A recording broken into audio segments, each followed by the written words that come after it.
Assalamualaikum warahmatullahi wabarakatuh. Masyarakat kompetensia yang saya sayangi, masyarakat Riau, masyarakat Indonesia yang saya cintai. Saya sekarang berada di depan Lembaga Adat Melayu Kabupaten Siak Sri Indrapura.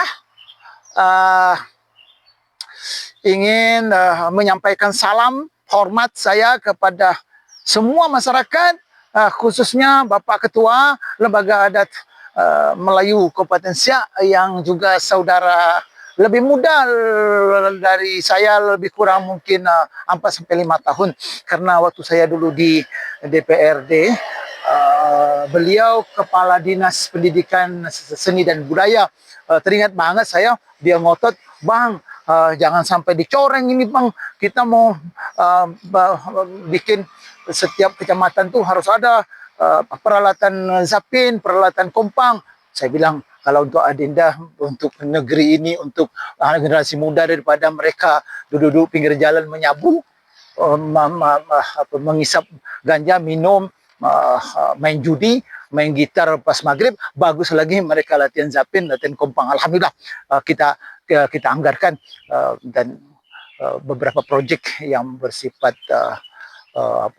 meningkatkan kebudayaan Melayu Kabupaten Siak tidak pernah kita tahan, dan orangnya masih sehat. Alhamdulillah.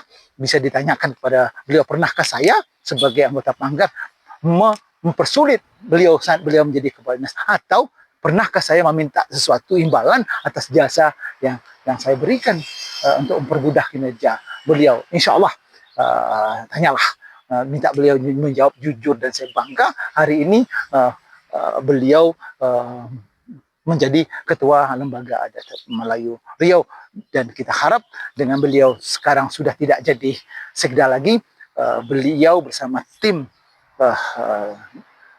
di dalam anggota LAM ini dapat melakukan pendapat, mengeluarkan petuah, memberi petunjuk lebih independen, karena itulah sebenarnya fungsi LAM, sehingga LAM ini menjadi bermartabat dan marwah. Saya agak sedikit pesimis dulu saat LAM dikomandoi oleh seorang sekda yang notabene anak buah bupati.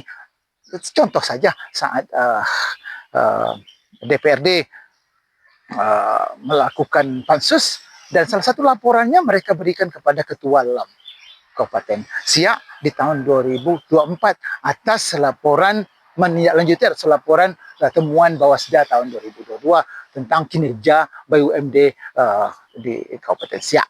Saya membayangkan bagaimana seorang Ketua LAM yang notabene sekda, kalau laporan pansus itu harus memberi petunjuk, memberi petuah, memberi masukan, menasihati bupati agar bekerja lebih baik timnya.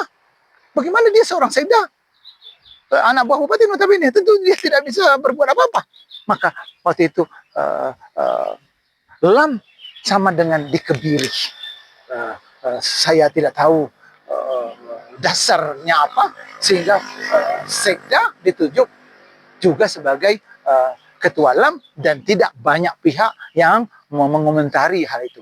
Ke depan inilah yang ideal. Ketua LAM, orang LAM, pengurus LAM harus independen. Mereka tidak boleh berada di dalam unsur pemerintah daerah. Saya berharap semua elemen masyarakat untuk mempertahankan pola yang ideal ini, supaya kita mendapatkan banyak masukan-masukan, kita banyak mendapatkan petua-petua yang bersifat mandiri, independen dari satu lembaga yang kita hormati, satu lembaga yang kita bangga-banggakan, yang bermarwah dan bermartabat. Kemudian daripada itu,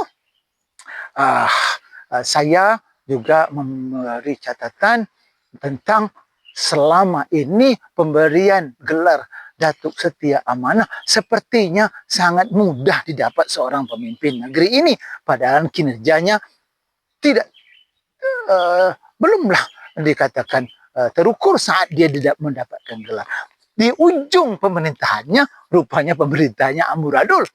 gelar sudah kita berikan, mana muka lembaga ini di mata masyarakat negeri ini dan seluruh Indonesia? Apa yang terjadi? Kondisi PT BSP yang hampir saja bangkrut, kawasan KITB yang amburadul, internal pemerintah daerah, pengelolaan pemerintah daerah yang saya lihat bupati sekarang jungkir balik mengurusnya. Artinya ada yang tidak beres pada pemerintahan sebelumnya. Dan itu kita sudah berikan gelar Datuk Setia Amanah. Tak mungkin kita tarik. Orangnya pun entah kemana. Dan apa jadwal menarik gelar itu saya nggak tahu apa prosedurnya gimana.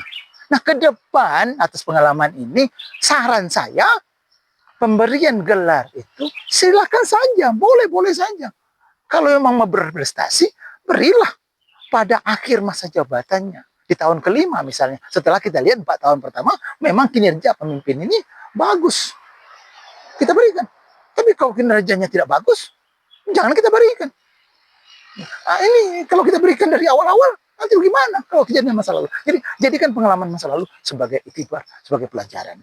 Demikian saya sampaikan dan saran saya kepada Bapak Ketua LAM, Adinda aku yang terhormat. Salam hormat. Saya sehat selalu, sukses. Assalamualaikum warahmatullahi wabarakatuh.